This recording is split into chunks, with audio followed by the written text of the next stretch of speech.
बिस्मिल्लाहिर्रहमानिर्रहीम। नाजरीन, पीटीआई ने लाहौर में स्टेज सजा लिया। बड़ा जलसा मतवक्को है और पूरा लाहौर जो है वो उमड़ आया, बल्कि यूँ कहें कि पूरे पंजाब से क्या, केपी से क्या और पाकिस्तान के दूसरे इलाकों से क्या, हर जगह से लोग जो हैं वो इस जलसे में शिरकत के लिए पहुँच गए हैं। मैदान सज गया, हर तरफ हल्ला गुल्ला है, हर तरफ शोर शराबा है। जब इन्होंने जलसे की इजाज़त दी, जो गुज़श्ता रोज़ एक आंख मचोली चलती रही, कभी झल्लो मोड़, कभी कहीं पे, क्योंकि पीटीआई की कोशिश थी कि उन्हें मीनार पाकिस्तान पर जलसे की इजाज़त मिले, तो उस कोशिश में थे। लेकिन डीसी साहब कुछ और घुमाते रहे, अदालत भी दरमियान में पड़ी कि जल्द अज जल्द फ़ैसला किया जाए।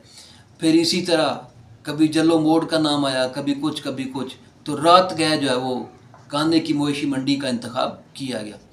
300 कनाल की लगभग जगह है, काफ़ी वसी जगह है, और उधर से लोग आने के लिए भी काफ़ी बड़ी तादाद में जो है लोग वहाँ पे पहुँच रहे हैं। साफ ज़ाहिर जलसा करना हो, उसके इंतज़ामात करना पड़ते हैं। एक हफ़्ता पहले इसकी तैयारियाँ शुरू हो जाती हैं, और जब ख़ास तौर पे आपने बड़ा पावर शो करना हो तो फिर उसके अंदर तो तैयारियों का काफ़ी बड़ा वक्त जो है ना वो लगता है। स्टेज लगता है, कुछ माइक का सिस्टम बनता है, कुछ डीजे लगता है, कुछ आने जाने के रास्ते बनते हैं, कोई लिफ्ट लगती है, कुछ ना कुछ ऐसे इंतजामात सारे किए जाते हैं। वो हुकूमत भी जानती थी कि विदिन आवर्स ये आसान काम नहीं है। पीटीआई के लिए बड़ा चैलेंज था। इसके दो ही तरीके थे। एक तरीका तो ये था कि वो जलसा करना चाहते थे, हुकूमत आराम से इजाज़त दे देती, कोई मसला ना होता, लोग आ जाते। कितने आ जाते? 2 लाख आ जाते, 5 लाख आ जाते, 50 लाख आ जाते, कितने लोग आ जाते, पूरा मुल्क आ जाता, जलसा हो जाता, तकरीरें हो जाती, और बड़े आराम से उनका पावर शो रिपोर्ट हो जाता। लो जी, बड़ा पावर शो था या छोटा पावर शो था, इतने लोग आ गए, 20 लाख लोग आ गए, 30 लाख लोग आए, ठीक है ना, 25 करोड़ लोग आ गए, बस जलसा हो जाता, तकरीरें हो जाती, उनका अंदर का गुबार निकलता और आराम से बड़े वहाँ से निकल जाते। अल्लाह अल्लाह खैर चल। कितनी देर तक चल जाता? कुछ शाम 2 3 4 बजे शुरू होता, रात 9 10 11 12 बज जाते, आखिर ख़त्म हो जाना था। जैसे आम पार्टियों को जलसे की इजाज़त दी जाती है। अभी हाल ही में मौलाना फजल रहमान साहब ने मीनार पाकिस्तान पे एक बड़ा जो है ना वो पावर शो किया, बड़े आराम से लोग आए, चले गए, बड़ी तादाद में लोग थे, निज़ाम ज़िंदगी भी चलता रहा, सब कुछ चलता रहा। लेकिन यहाँ पे आके सूरत थोड़ी चेंज हो जाती है, क्योंकि हुकूमत ने ये रास्ता अपनाने के बजाय हुकूमत ने ये रास्ता अपनाया एजिटेशन का कि नहीं, आए मार कुटाई करते हैं, रास्ते बंद करते हैं, हर तरफ कंटेनर ही कंटेनर लगाते हैं।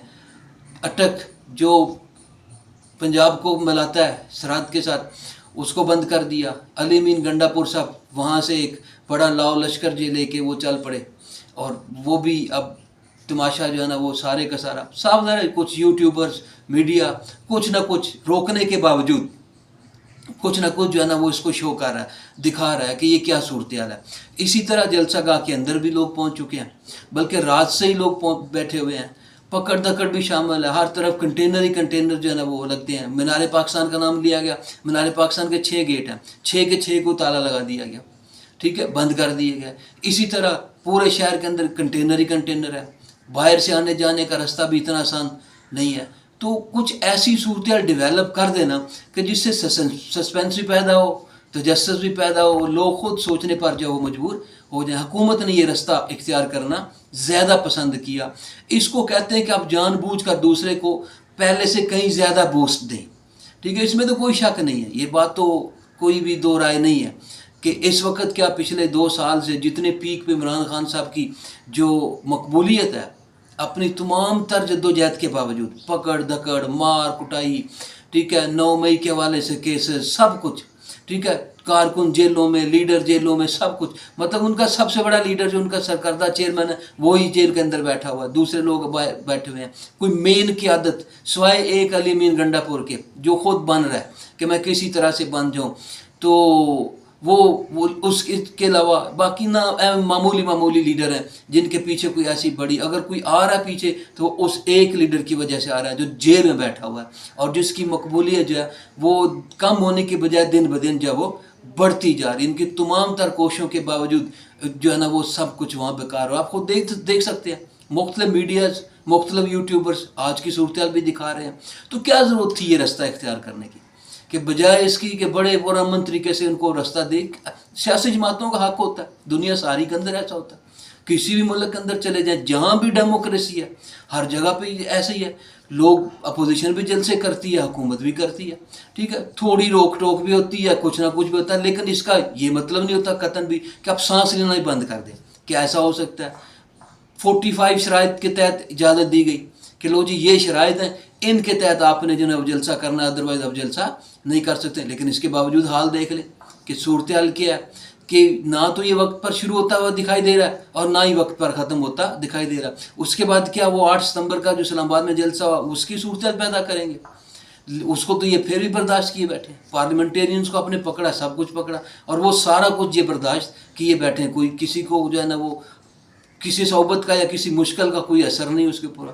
تو کیا ان ساری چیزوں سے سبق حاصل نہیں ہوتا؟ کیا ان ساری چیزوں سے جو لیسن نہیں سیکھا جاتا کہ کیا ہمیں ایسا کرنا چاہیے یا نہیں کرنا چاہیے؟ تو بہت سارے راستے ہوتے ہیں. بعض چیزوں کو آپ ابال دیتے ہیں خواہ مخواہ, بعض چیزوں کو آپ جو ہے نا وہ کنٹرول کر لیتے ہیں. بعض چیزیں ہوتی ہیں اب عوام کا جمع غفیر اٹھ کے آ جائے تو آپ کتنی کو فورس لگا لیں گے, ٹھیک ہے, جیسے کہ آ رہا ہے, اٹھ رہا ہے, نکل رہا ہے, دیکھ سکتے ہیں, آپ خود دیکھ سکتے ہیں, مختلف ویڈیوز دکھا رہے ہیں, مختلف لوگ دکھا رہے ہیں, لائیو بھی دکھا رہے ہیں, میڈیا بھی دکھا رہا ہے, دوسرے لوگ بھی دکھا رہے ہیں. چلیں آپ نے مین سٹریم میڈیا کو اگر کنٹرول کر بھی لیا تو یہ سارا کچھ ہے, لیکن دوسرے لوگ تو دکھا رہے ہیں. یوٹیوبرز کو کیسے روکیں گے, سوشل میڈیا کو کیسے روکیں گے؟ تو یہ ساری چیزیں اپنی جگہ پہ حقائق حکومت کو تسلیم کرنے چاہیے تھے, جو کہ وہ کرنے کے لیے تیار نہیں ہے. جان بوجھ کر کیا ہونا تھا, زیادہ جلسے میں آ جاتے, مریم نواز کو للکارتے, کسی نون لیگیوں کو للکارتے, اپنے اپوزیشن مخالفوں کو آپ نہیں للکارتے, تمام لوگ سب یہ کام کرتے ہیں, چیلنج کرتے ہیں. تو اس میں کیا حرج تھا؟ ہوتا آرام سے, تماشا لگتا, وہ اپنے گھر آپ اپنے گھر, نہ کوئی ایسا مسئلہ بنتا, نہ کچھ نہ کچھ. اب اگر یہ حالات بگڑتے ہیں تو اس کا کون ذمہ دار ہوگا؟ ٹھیک ہے, عدالتیں اپنی جگہ بیٹھی ہوئی ہیں, وہ بھی دیکھ رہی ہیں کہ یہ کیا تماشا لگا ہوا ہے, ٹھیک ہے, ایجنسیز بھی دیکھ رہی ہیں. تو یہ ساری کی ساری صورتحال آپ نے خود کریٹ کی ہے. لیکن دوسری طرف یہ ایک بڑا جلسہ ہے, اس میں کوئی شک نہیں ہے, اور اس کے بڑے دور رس نتائج جو ہیں وہ نکلیں گے. اس کے نتائج کوئی یہ نہیں ہے کہ یہیں پہ ختم ہو جائیں گے, بلکہ ان کو آگے بڑھنے کی جو ایک موومنٹ ہے, جو ایک ایموشنل جو ایک تحریک ہے وہ ملے گی, اور یہ لوگ رکیں گے نہیں. تو پھر یہ آہستہ آہستہ آہستہ آہستہ کام خراب کی طرف جائے گا. حکومت کے دن گنے جائیں گے, صورتحال بدل جائے گی. کچھ نہ کچھ اگر خدا نخواستہ کوئی ایسا مسئلہ ہو گیا جیسے کہ ملک کے حالات ہیں, ٹھیک ہے, دہشت گردی بھی ہے, سب کچھ بھی ہے, اگر کچھ ایسا ہو گیا تو کون ذمہ دار ہے؟ کچھ کبھی کسی نے سوچا؟ یا کسی نے خود کروا دیا تو کون سب چیزوں کو فیس کرے گا؟ اس کا کسی کو اندازہ ہے؟ تو بہرحال یہ سب کچھ ہونے کے باوجود لوگ رسک لینے کے لیے تیار ہیں. لوگ رسک لے چکے ہیں, باہر بیٹھے ہیں, لاہور بھی سارا بیٹھا ہوا, سب لوگ آنے کے لیے تیار ہیں. تو عوام کی آواز کو سنیں. عوام کو کب تک دبائیں گے, کب تک اس کو پریشرائز کریں گے؟ ایسا آپ کے لیے ممکن نہیں ہے.